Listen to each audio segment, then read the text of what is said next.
Yes, folks, hello, welcome once again to Monetary Games and Collectibles. It's time for another action figure review here on the channel, and as you can see on the screen in front of you right now, today's installment is going to be taking a closer look at the new G.I. Joe Classified series Big Lob figure. So stick around, I'm going to give you all the ins and outs, ups and downs that you need to know. So if you've been thinking about picking up a Big Lob for yourself, you'll know whether this is the figure for you. I'm going to kick things off by jumping back in time and taking a look at the packaging when it arrived on my doorstep. Then moving on to the figure itself, talking about the aesthetic and visual experience, talk about the articulation and the posability, talk about the accessories and added value, and then drop him in next to a couple of other classifieds so you can get a sense of how he displays with other figures in the line. And with all that said and done, you'll have plenty of thorough information to know whether this is a figure to crack your wallet or purse open for. So let's get into it, and then let's jump back in time to visit past Chris, who's taken a look at the box on the day it arrived. Here we go. All right then, folks, well, here is Big Lob in packaging, and as you can see, it's the standard G.I. Joe Classified series packaging we've had for quite a while now. Got the logo, the Hasbro logo, and the G.I. Joe Classified series logo. He's a Joe character, so he's got the star, his name in the top left corner there, and then, of course, the big window front and center showing off the figure and all the goodies. On the back, we can see he's 189 in the line, got the big action shot digital render thing with a couple of breakaway windows showing off some key features, got all the legal bollocks and malarkey across the bottom, and then, Valkyrie time, folks, let's find out some more about Big Lob together, shall we? So first up here, we've got a Target, because that's where Big Lob shops. It's where he buys his sneakers and where he buys his basketballs. He likes the cheap discount stuff because he has a habit of losing them. Then we've got a big missile here. He's been meaning to get it back to Chuckles for ages, but they haven't seen each other for a wee while, so, he'll just keep hold of it for him, I suppose.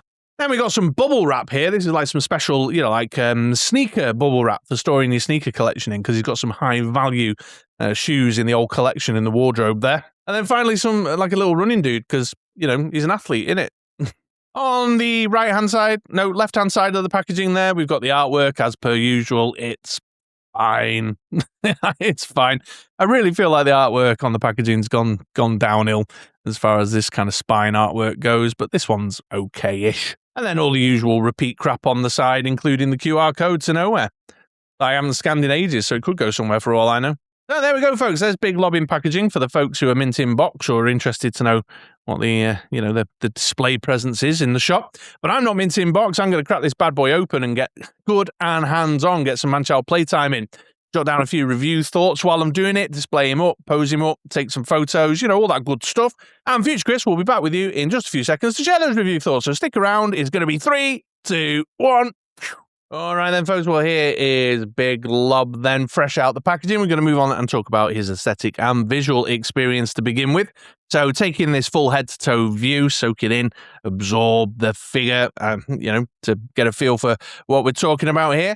And, of course, one of the key things visually that stands out about Big Lob is that he's very, very tall. They've done that with whole new pieces, I'm pretty sure. I've held him up next to a couple of other G.I. Joe Classified figures. He's got his extra long legs and he's got a longer body. So this is where that height is coming from, which means that you've got a new physique, as it were, in the line from Big Lob.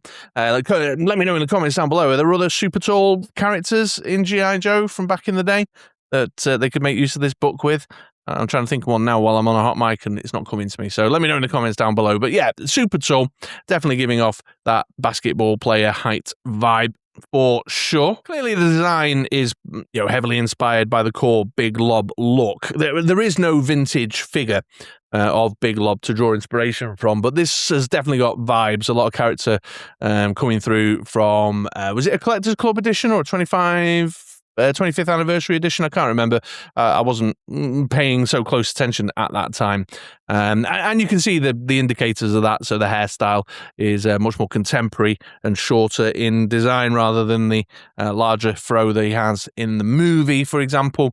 And then just some of the kind of embellishments like the sports shoes and what have you. He has, however, got all the kind of key visual identifying features that you would recognize as Big Lob. The least of which, of course, is the red basketball jersey that he wears over the top of his combat pants. Getting in a bit closer, you can see it's a wonderful head sculpt. I really like the head sculpt. They've resisted the urge to sort of cartoonify him as the movie being the kind of core source of inspiration for this character and give him a lot of personality and depth. It's the good quality sculpting that we always see with G.I. Joe Classified. The facial features are well defined. The paint applications in the eyes and the eyebrows are popped on there really nicely. And we've got the sculpting in the hair as well. So nice and unique to the character. You know it's Big Lob to look at it, but they've contemporized it in the 6-inch classified form. Moving a bit further down, he's got his bandolier, which again is a kind of signature piece for his visual identity. Nice sculpting in here. You can see the pockets and the texture detail. We've got paint applications on the radio communicator and the grenades that are strapped on there. Leathery looking effect on the strap itself, which is all fine and dandy.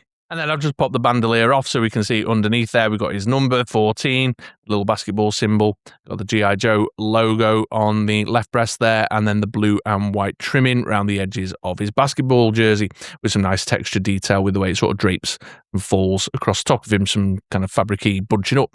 Same on the back, got his number and got his name printed across the top there. So some lovely decals on the basketball jersey to bring it to life and give it some character. Got a couple of other features, visual features on here to keep that kind of sports-inspired theme going. So in addition to his jersey, we've got some sweatbands, one in blue, one in white. And again, got some nice texture detail on these to bring them to life. And then, of course, as a reference before, we've got his little his ankle sneakers, his basketball sneakers there, which are nice in a brown leather with the green stripe, the Joe symbol, and the different colour sole. Lovely sculpting on that as well. Also, what looks to be some white gym socks just poking out there between the elasticated ankle and the top of his boots. Bell and the machete sheath and the pistol holster on his thighs are in the same sort of dark brown as the bandolier, so a nice bit of consistency there, and very similar sort of texture designs, adding that sort of leathery effect and sculpted details around things like the pockets and the clasps and what have you. You can see we've got this one on the back of the belt and a little loop there, which I'll point out later on. Oh, and I didn't show you this either, a bit of weapon storage on the back of the bandolier too. The legs are good, up to the usual standard. You can see, again, nice texture detail, some bunching up and folds and creases and stuff to bring it to life. The only thing that stands out to me is that the green is slightly different from below the thigh cut. In fact, on camera under the lights, you can see where it kind of gets a sort of more shinier kind of plastic sheen to it compared to the more matte the nappy, as it were, at the top here, and the more matte pieces at the top. It doesn't look too bad under, just normal room lights or whatever, or normal daylight, but I did notice it. As is often the case with G.I. Joe Classified figures, nice symmetry to the character, the way the knife sheath and the pistol holster, the two sweatbands, etc., just makes it really easy on the eye, nice to absorb, and looks balanced. What I'm also very appreciative of is he doesn't appear too crowded. He's not busy, even though there's a lot going on with the bandolier, for example, it doesn't feel like you're just being overwhelmed with chaos in that chest area, which sometimes does happen, mostly with figures wearing things like tactical vests and what have you. So aesthetically, yeah, big thumbs up on Big Lob for me, for sure. I think he looks really cool. I think he's just enough over the line on reinterpretation to give him some nice flavour compared to the way I visualise him in my mind against G.I. Joe the movie. But obviously in line enough that he's very clearly identifiable as the character, and they've maintained those kind of key visual identifying features that make him who he is. So it is working for me. I might be a little bit biased though. Regulars around these parts know that I've got a soft spot for the G.I. Joe the movie, and any new Rawhides coming along is obviously going to be looked upon favourably by me. However, I think the evidence I've presented stands up as well in terms of the visual experience. So there we go. There's Big Lob visually. Let's now move on and take a look at the articulation and posability, shall we? And before I get started on that, just a quick note, folks. As always, it's pretty standard G.I. Joe Classified series articulation here with Big Lob.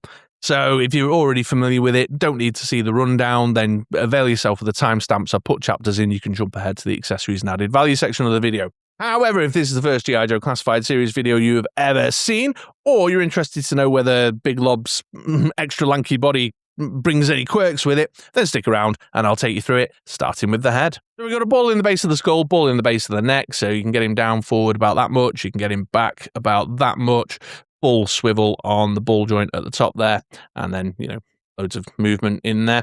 You can see that the ball joint at the neck, something I was going to mention in the aesthetic section actually, you got this bit of a gap on mine. I can't speak to whether that's across all Big Lobs or whether it's just unique to mine or not, but it's not too bad. Just I noticed when I was doing like a basketball throwing shot with him, I had his head up like that, and you could see the gap. Moving down into the shoulders, we've got the butterfly joint, the peg, and the hinge here at the armpit, the shoulder point. So you've got some shuffle forward and back, full 360 all the way around, and then you can tee him out like so.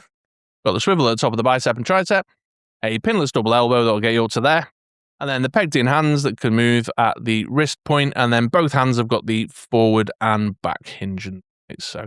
Into the main torso, got the standard G.I. Joe classified ab crunch hinge and the ball joint. So you've got good forward like so, good back like so, and then loads of swivel and movement in the ball. Moving down into the hips and the groin, I think it's a drop down joint in there. It sort of feels there's some movement there, as you can see, but because you've got this kind of larger groin arse piece here, it's not. I'm not getting a great deal of movement, but I'm pretty sure it's there. You can get forward like so, Russian ballet out like that. Then we've got the swivel at the top of the thigh, pinless double knee that'll get you up to there. Then a boot cut here at the ankle, just across the top of the sock line. And then there is a hinge and a rocker in here, but because of the shape and the sculpt of the sports sneakers, it's not the range of motion, the range of movement that we're particularly used to.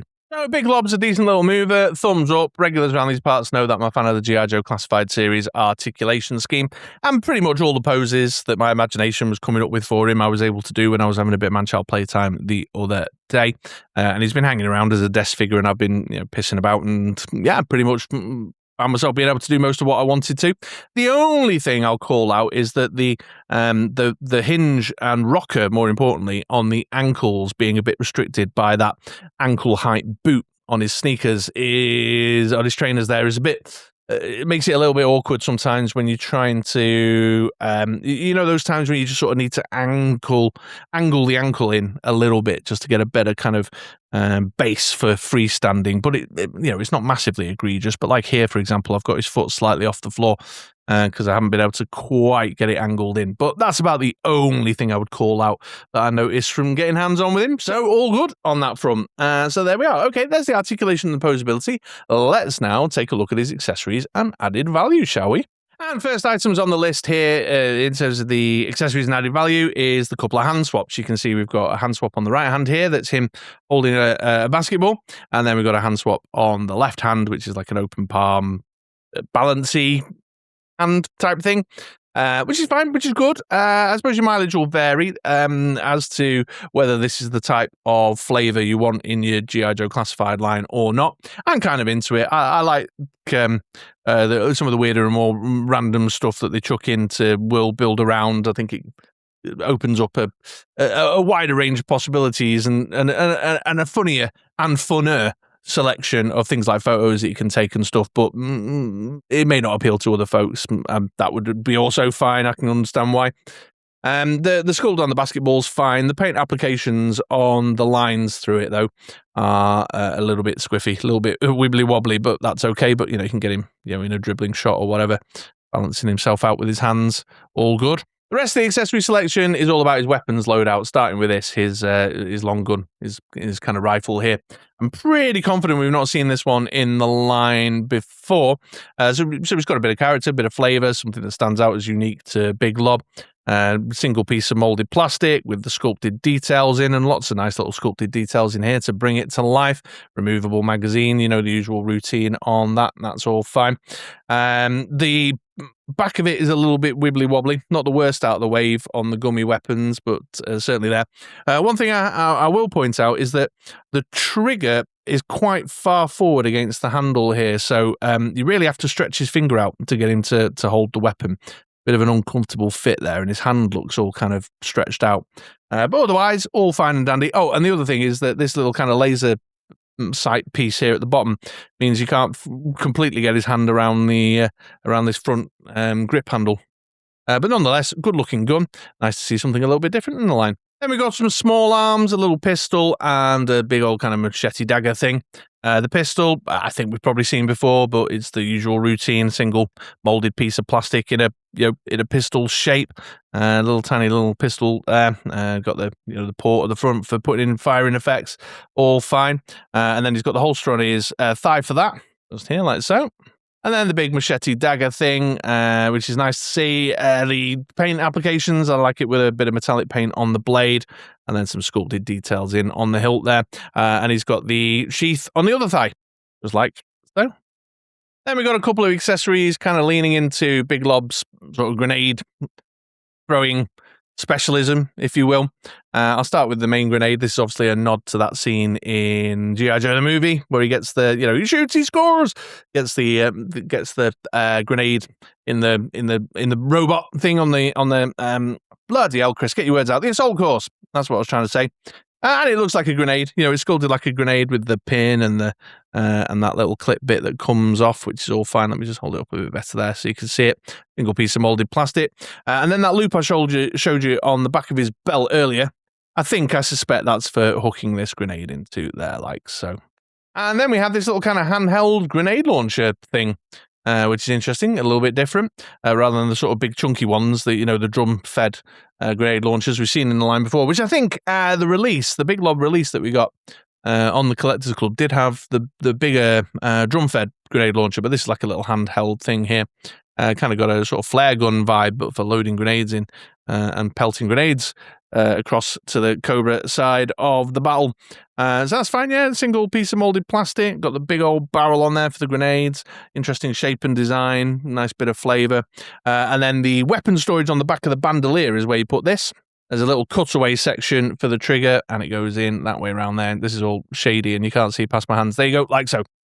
So yeah, it's all right. It's a decent accessory selection. It opens up a wider world of possibility in terms of how you might want to pose him, display him. If you're a photographer, the type of photos you might want to take and stuff. I'm okay with the basketball. I like that bit of flavour being added to the world building there. I like the idea of thinking about them shooting a few hoops while they're waiting to get called up on manoeuvres, what have you. So that's all okay. It's appropriate weapon selection. He's a soldier with some guns and a big knife. It all works. Would I have liked more? Yes, of course I would have done. But yeah, everything's A-okay on that front, and I've been able to do lots of stuff with him, which is the main thing, isn't it? So yeah, there you go. Make of that what you will. There's the accessories. All right, well, let's take a look at Big Lob now next to a couple of other characters, shall we? Okay, well, this is going to be a pretty predictable run of side-by-side character comparisons. Here's Big Lob with Tunnel Rat. Here's Big Lob with Falcon and Jinx. Here he is with Law and Order and Chuckles. And here he is with the mainline Beachhead. Okay, folks, well, here's Big Lob going around on the turntable so you can get a nice 360 look at the figure. And while you're having a look at that, I'll offer up some final thoughts. And yeah, I'm happy with him. You probably gathered that from the tone of the review up till this point. I did go into it biased, as I mentioned before. I've got a soft spot for G.I. Joe the movie. I love the Rawhides. I'm really pleased to see that roster getting filled out.